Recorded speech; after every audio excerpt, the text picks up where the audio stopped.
Harvest பண்ணி எடுத்த பிறகு நம்ம என்ன செய்யணும் அப்படின்னு பார்த்தீங்க அப்படின்னா, அந்த மண்ணில் உள்ள மண்புழுக்களை ஃபஸ்ட்டு நான் தனியாக எடுக்கணும்.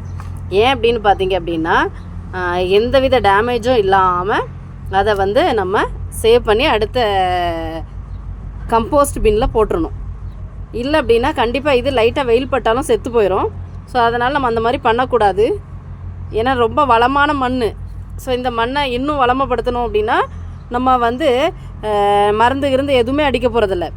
ஸோ அப்போ இந்த மண்புழுக்களை மறுபடியும் இதை எப்படி பயன்படுத்துறது அப்படிங்கிறதுக்காண்டி இதை நம்ம கம்போஸ்ட் பின்னில் கொண்டு விட்டுறணும். கம்போஸ்ட் பின்னில் விடும்போது அது நல்லா அதுக்குள்ள நம்ம நிறைய சாணி உரங்கள் போட்டுப்போமா, அந்த சாணி உரங்கள் எல்லாத்தையுமே சாப்பிட்டு இன்னும் நல்லா உயிரோடு இருக்கும்.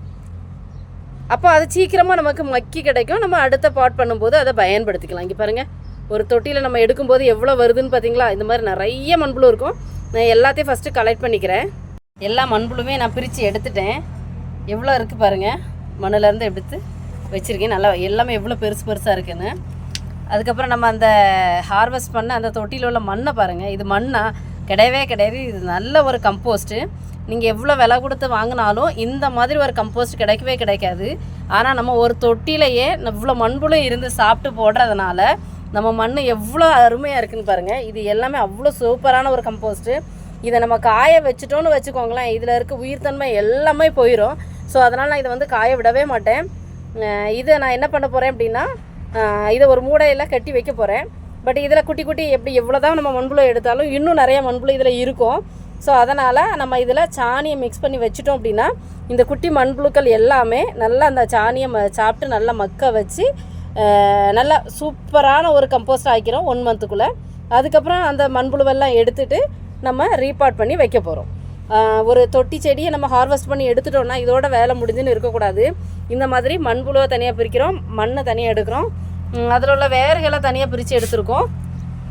அடுத்தது என்ன அப்படின்னு பார்த்தீங்கன்னா, அந்த இலைகள் எல்லாத்தையுமே கட் பண்ணி வச்சுருக்கோம். இவ்வளோ குட்டியாக கட் பண்ணோம் அப்படின்னா மண்புழுக்கள் நல்லா சீக்கிரமாக சாப்பிட்டு நமக்கு சீக்கிரமாகவே மக்க வச்சிரும். ஸோ அப்போ நம்ம ஒரு தொட்டியை நம்ம எடுத்துட்டோம் அப்படின்னா இந்த மாதிரி 3 விதமாக எடுத்துருவேன். எடுத்துகிட்டு இதை எல்லாமே கம்போஸ்ட் பின்னில் போட்டு வச்சுருவேன். இந்த இலைகள், தண்டுகள், வேர்கள், மண்புழு எல்லாமே கம்போஸ்ட் பின்னுக்கு போயிடும். மண்ணை வந்து சாணி கூட மிக்ஸ் பண்ணி மூட்டைக்கு எடுக்க வைப்பேன். நீங்களும் இதே மாதிரி பண்ணி பாருங்கள். உங்களோட செடிகளும் நல்ல வளமாகவும் வரும், மண்புழு அதிகமாக உற்பத்தியாகும், எந்த கெமிக்கல் எதுவுமே தேவைப்படவே படாது. இதையே நீங்கள் திரும்ப பயன்படுத்திக்கலாம்.